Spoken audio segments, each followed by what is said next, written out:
সাল 2007। তখন আমি ক্লাস 7। একটা মেয়েকে ভীষণ ভালো লাগলো। ভীষণ মানে ভীষণ। তখন প্রেম বা ভালোবাসা ওসব কিছু বুঝি না, শুধু এটুকুই বুঝতাম ওই মেয়েটাকে আমার চাই। ওই মেয়েটাকে চাই মানে আমার ওকে নিয়েই সংসার করতে হবে। মেয়েটা তখন ক্লাস 6-এ পড়ে। আমি আর ওই মেয়েটা একই মাস্টারের কাছে টিউশন পড়তাম। 1 বছর পর মেয়েটাকে প্রপোজ করলাম আমাদের টিউশনের পিকনিকে, তাও আবার আমাদের শ্মশানে। মেয়েটার টিউশন মাস্টারকে সে কথাগুলো বলে দিল। তো মাস্টার দাদা ভীষণ মেরেছিল আমায়। আমারও জিদ চেপে গেছিল যে মেয়েটাকে ছাড়া অন্য কাউকে আমি বিয়ে করবো না। 1.5 মাস আমি পড়তে যাই। তাও তখন ক্লাস 9। ওই মেয়ের জন্য একটা ছেলেকে মেরে দাঁত ফেলে দিয়েছিল। মেয়েটা একদিন আমার প্রপোজাল অ্যাকসেপ্ট করলো। সেদিন আমি ভীষণ খুশি হয়েছিলাম। আমার স্কুলের সব ছেলেই জানতো ওই মেয়ে শুধুই আমার। কেউ ওকে প্রপোজ করা তো দূরে থাক, ওর দিকে তাকাতো না পর্যন্ত। মানে পুরো একদম ফিল্মি গল্প।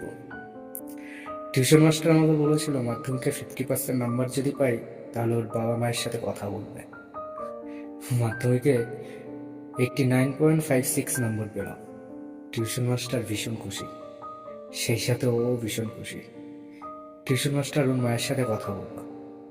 ওর মা ভীষণ ভালো ছিল। ওর মা রাজি ছিল আমাদের সম্পর্কে। মাধ্যমিক পাশ করে আমি এমটিএস এর একটা ফোন কিনলাম।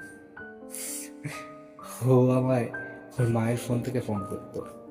সেই সময়টাই ছিল অন্যরকম। সাল 2012। আমার তখন উচ্চ মাধ্যমিক পরীক্ষা শেষ। উচ্চ মাধ্যমিকের নম্বর পেলাম 87.94%।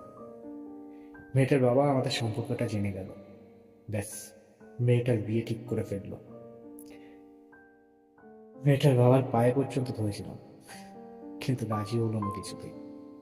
ওর বিয়ে হয়ে গেল। 1 মাস পর মেয়েটা সুইসাইড করলো। আর সেই চিঠিতে দোষী করে গেল ওর বাবাকে। আমার তখন কলেজের ফার্স্ট ইয়ার। সাল 2016। বাংলায় অনার্স নিয়ে 89.65% নাম্বার নিলাম। গ্র্যাজুয়েশন কমপ্লিট করলাম। মেয়েটা রয়ে গেল বুকের বাঁ পাশে। ফুডের চাকরি পেলাম। 8 লাখ টাকা ঘুষ দিতে পারিনি বলে চাকরিটা হলো না। জেদ চাপলো, জীবনে কোনোদিন চাকরি করবো না, আর বিয়েও করবো না। যোগ বাঁধলো সিনেমার সাথে। প্রসেনজিৎ থেকে দেবজিৎ, অঙ্কুশ কার সাথে কাজ করলি। সাল 2020। মায়ের ব্রেন স্ট্রোক হলো, আর সেই সাথে ছাড়তে হলো সিনেমার ইন্ডাস্ট্রি। জমানো টাকায় মা সুস্থ হলো, আর আমি ছাড়লাম সিনেমা পালা। সাল 2025, আগস্ট মাস।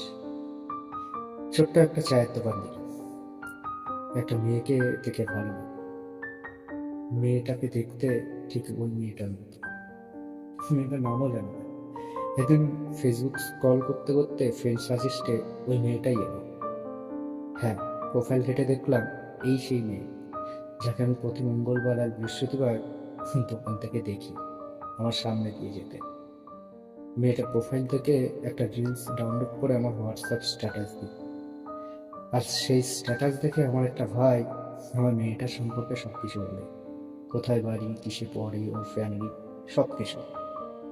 মেয়েটার সম্পর্কে সবকিছু আমার মা মাসি দুজনেই জানে। আমি নাকি মাঝে মাঝে মেয়েটার নাম ধরে চিৎকার করি মাঝরাতে। আমার মা বলে কথা বলে। কেন এত ভালোবাসি আমি জানি না, তবে সত্যিই অনেক ভালোবাসি।